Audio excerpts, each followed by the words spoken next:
Ayan guys, luto na yung tosino natin.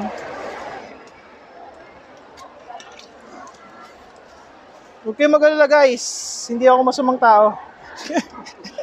Huwag kayo guys mag-alala, hindi ako masamang tao. Ito ay smoked sausage naman siya. So, yan. Try natin.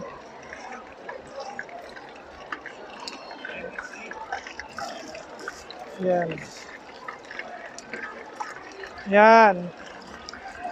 So, compare sa mga price naman, affordable naman siya. Kaya nga nandito tayo sa Kadiwa ngayon.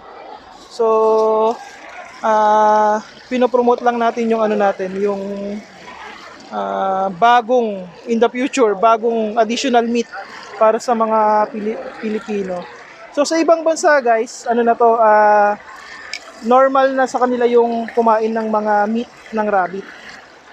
So, sa atin, medyo, like sa Luzon, Visayas, in Mindanao, meron na din kumakain ng rabbit meat.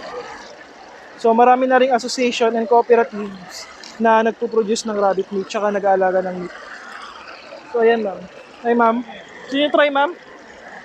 Yan. Yan.